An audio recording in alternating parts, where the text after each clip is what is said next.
Okay, everybody, we're looking at the back of the last packet, the power rate of work packet. We're looking at the AP question. We're talking about Land Rover on Mars, I believe. And these are the statistics for the Land Rover.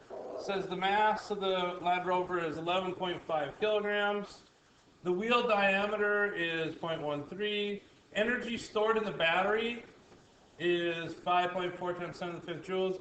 The power that the Land Rover consumes is 10 watts, and its average speed is, or constant speed, is 6.7 times 10 to the 3rd meters per second. Pretty slow. So the first question asks about the normal force of the Land Rover as it descends on the ramp. So I'm going to have Keely come up and do that. And then just like draw the free body. And I guess we forgot, part of that answer is to draw the free body diagram first. Okay, thank you very much, Keely. This is the free body diagram. Now, if there was friction, where would you put that? Very good, and that's important that that friction arrow in magnitude is smaller than the sine theta, F sub g, just like you have it written. That's a perfect free body diagram. Good job, Keely. And the next question, is it B or 2, whatever it is? It says determine the normal, which means you have to put the numbers in. Okay, thank you, Tyler. Yeah, that looks right. So what you have is the force of gravity times the cosine 20, which brings the perpendicular part of gravity to the ramp. Force normal has to push that harder on the car, otherwise it'll fall through the ramp. And your force of gravity is 11.5 kilograms times 10, 115. So your final answer then is 108.06 newtons is the force of normal. Very good, Tyler.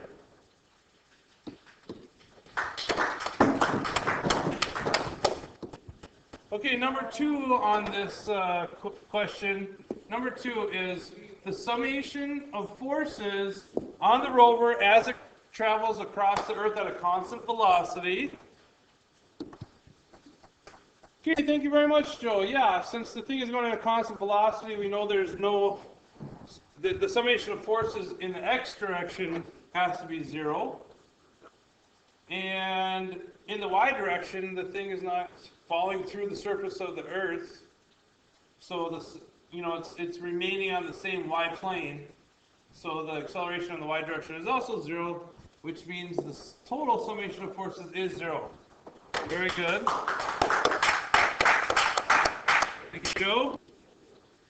And the third question is, determine the total displacement or the total distance this rover can move when it has used up all of its energy stored. Okay, so we know that the power is equal to total energy over time. We also know that the power is 10 watts and that the energy stored is equal to 540,000 joules over T, which we're trying to find. So basic algebra, we have 10T equals 540,000.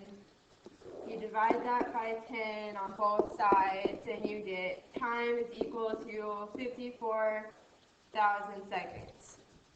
Now, because we know our velocity in the x direction, and we know velocity in the x direction equals displacement over time, we can solve for t.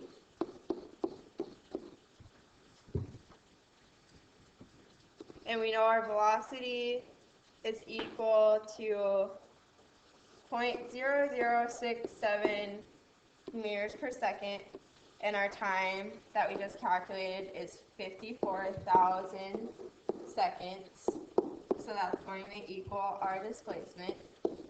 And that equation equals 361.8 meters.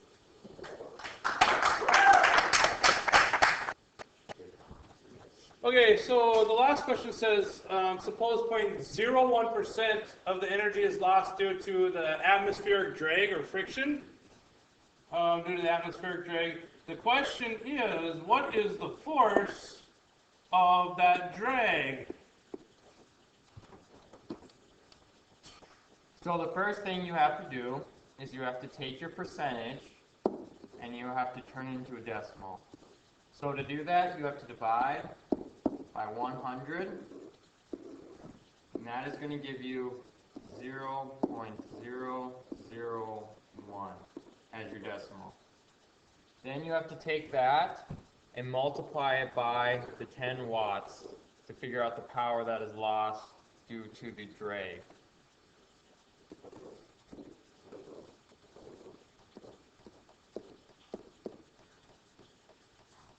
Okay, so I messed up. We were supposed to have 3 zeros here instead of just 2.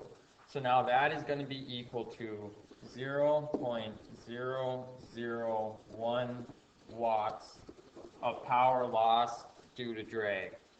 So now to find the force that caused that power loss, we have to set up our power equation, which is power equals energy over time.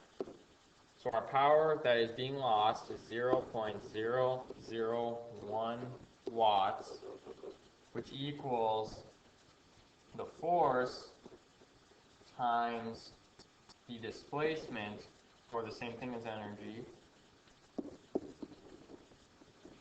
And then we have to divide that by the total time.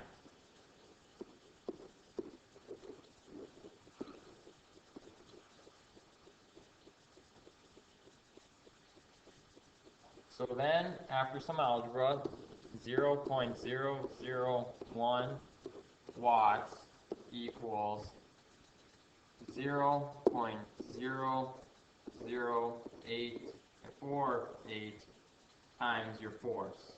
So then to find for force, you just divide 0.0048 from both sides.